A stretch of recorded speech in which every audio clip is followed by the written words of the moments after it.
We have been doing so much strategic planning in the business this month. Being December, we've been reflecting on the year, making plans for the year ahead. And I wanted to do a podcast episode about the process that I'm going through to strategically plan for 2024, because I think it's such an important exercise to ensure that you can reflect, realign your goals, and make a plan for the future.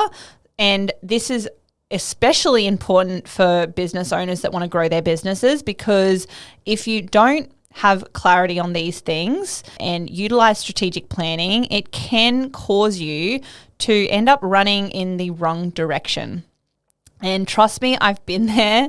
I have spent way too much time and money and energy on things that weren't really aligned to what I was actually trying to get out of my business. And so strategically planning is not just about making a plan, it's about making a plan that is going to strategically guide you in the direction that you are wanting to go. So in this episode, I'm going to take you through the process that I've gone through to strategically plan for 2024. And this includes reflecting, realigning, and making an action plan for the future. 2023 has been an interesting year, personally and professionally. The business has grown a lot this year. It's not the same business it was a year ago. We've really focused in on website design and SEO. I've stopped doing one-to-one consulting. I've only got minimal clients on that now. And there's just been a lot of changes in general. The team's grown. We've had to make significant changes in our operational processes to ensure that we can manage increased demand and increase projects and things like that, which has been, it's taken a lot of time and a lot of focus on my part and also key team members' part as well to make sure that we can do that. And then personally, I've traveled, I've changed a lot as a person in the past year because of things that have happened and changes in my personal life in general. So 2023 has been a very interesting year. It's been a great year, but it's been a year of big changes and growth personally and professionally. In terms of the business and the direction that we're heading in, our real focus in the upcoming year is just to do what we do best and try to do it better. I want to build a business that's simple. Agencies and businesses like mine can get really overcomplicated really quick, especially once they start to grow with more team members and staff. And generally the direction that businesses like mine would go in would be to, open a physical office location or scale into new areas of like offering, paid ads or other marketing offers and things like that. That's not the direction I want to go in. I know this because I'm clear on my vision. I know what I want my life and my business to look like, and I don't really abide by the traditional kind of methods of growth, I guess you would say, that traditional agencies and businesses like mine would usually follow. And so when I was thinking about what the next year would look like, I've actually taken a lot of things away. So as I've gone through this process, it really has been a matter of me removing and simplifying things and making space for us to focus on those things that we do best and serving our clients in the best way possible. But it has also been focused on what is the vision, or what is the kind of business that I'm actually trying to build here. And that's a business on purpose, on meaning, that's personally and professionally fulfilling to me and my team members, and is having a positive impact on the lives of others through content, whether you're consuming this just as a free audience member, and obviously to clients that are working with us too. So the first step of this process is a SWOT analysis. So you may have heard of this. A SWOT analysis is essentially breaking down or looking into your business at the strengths. So what are you doing really well right now? And really looking at how you can do those things more and how you can do them better. The W stands for weaknesses. So obviously this is looking at things maybe you didn't do very well that can be areas of improvement or that you just need to remove entirely. perhaps they're causing a lot more stress and overwhelm to you, or aren't really that profitable, or aren't things that you want to focus on anymore. Or, like I said, they're areas of opportunity that you can look at and improve on to make your business even better. The O stands for opportunities. Are there areas of opportunity that you could leverage in order to open up more profit, more impact, better client satisfaction, anything like that that you can leverage to make your business better? And the fourth area, which is the T, is for threats. So this may be new technologies, maybe vulnerabilities in your business that you have kind of swept under the rug right now. A common one might be that you have a key team member that, if you were to lose them, would the whole business crumble? Or if you don't have team members, which is completely fine, is a threat, a competitor coming in and offering exactly what you offer and you're not really having a point of difference, for example. So a SWOT analysis is a very common business practice, and it's generally something that people think that just corporate organizations should go through.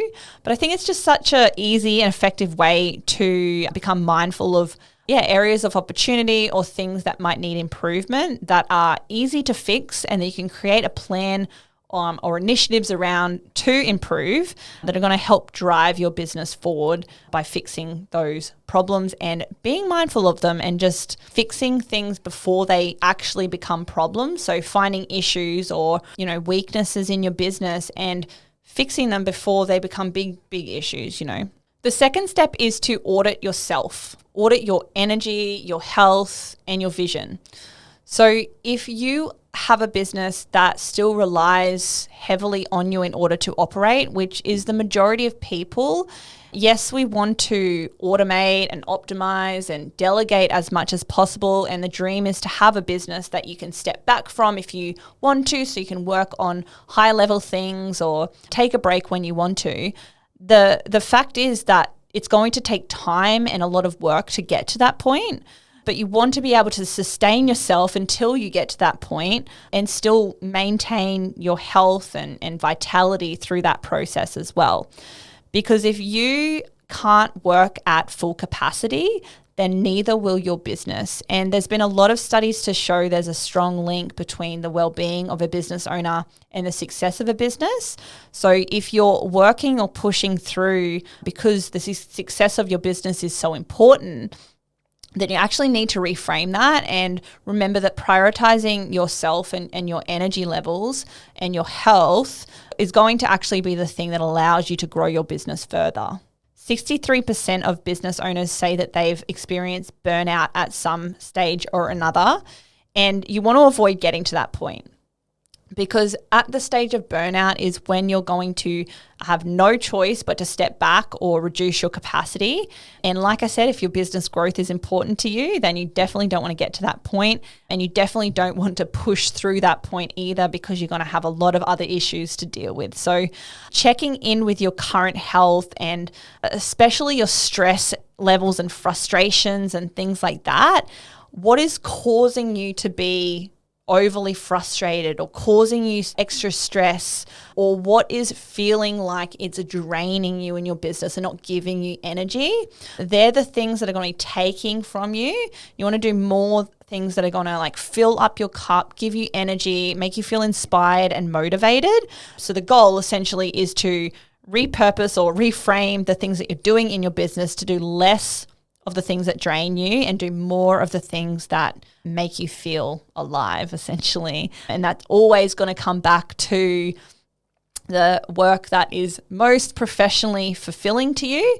And so you should be mindful of what that is and restructure your days and your weeks around that work that you really love and feel inspired to do. In terms of your vision, this can change, and so that's why it is so important to check back in with where you actually want to go. What is your ultimate goal, or what are you actually working towards? What do you want the future to look like?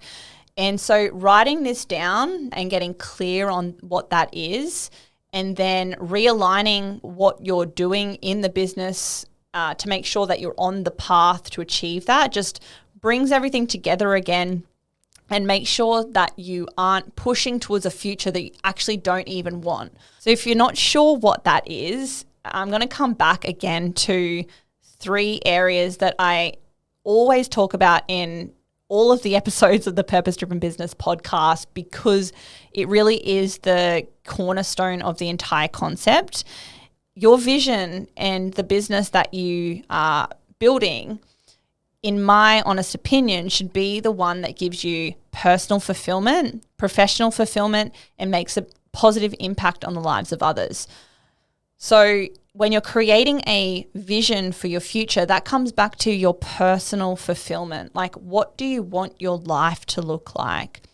If you start building a business that isn't aligned to that vision, you're going to end up being in a future where you veered that far off your path in the direction that you wanted to go in, that you'll be in a place going, how did I even get here? I'm not happy. So just those little tweaks and realignment of what you're doing in your business and the business that you're building to make sure you're aligning to that outcome and that goal and that personal fulfillment vision of what you want your life to look like in the future will help you remain inspired and focused on the things that actually matter and are going to bring you closer to achieving that goal. If you're really stuck on creating a vision, you can go back and do the perfect day exercise, which I mentioned in one of the previous episodes, and I'll also link that in the show notes. But some questions that you can ask yourself is, what do I want my life to look like? What do you want more of in your life? What do you want your business to feel like? What do you want your life and business to look like in 12 months? What do you want your life and business to look like in 3 years? And is my current business and strategy aligned to that vision? If not, why? And if not, how can I change it? You definitely can, and it's entirely possible to change direction based on your vision, even if you've been going in the wrong direction for a long time. But come back to that vision, assess what it is that you want, and then make a plan to realign your direction and the path that you're on and the strategy or business that you're building to make sure that you are going in that right direction. Now that we've reflected on our current business, our energy levels, and we've realigned our business to our vision, we now want to set goals for the upcoming year. And I want you to start at the top. What is the number one thing that you'd love to get out of the year? Or if you're doing this on a 6-month or quarterly basis, then that is completely fine too. Just what do you want out of that period of time? What's the one thing you would love to achieve? This is sometimes or most commonly based on like revenue or profit and things like that. And that is completely fine. Money is a very good way of like measuring. So it may be completely different for you, but we would generally do like a revenue target or something like that because it's easy to then create a plan to achieve that. Totally up to you. What is that one thing that you want to achieve? Now that you have that one thing, you then want to break that down again into what needs to happen in order to achieve that one thing. So if we're looking at revenue, for example, we would then say, okay, we want to achieve that revenue goal. How many sales do we need in order to achieve that, or new clients? And you can break it down further until it's a very tangible or action-based thing that someone can make sure that they're doing that will ultimately get you to that one thing. So if we said our revenue goal was this, and in order to achieve that, we need this many sales or this many new clients, what do we need to do in order to achieve that many sales or clients? Well, we have a certain conversion rate on our inquiries or leads to sales. And so we need this many leads in order to do that.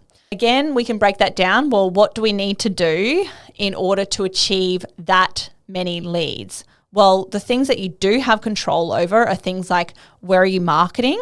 How much content are you creating? What are the things that are going to lead you to get that many leads in that period of time? And by the end of this process, you should have a super specific and detailed list of actions that need to happen.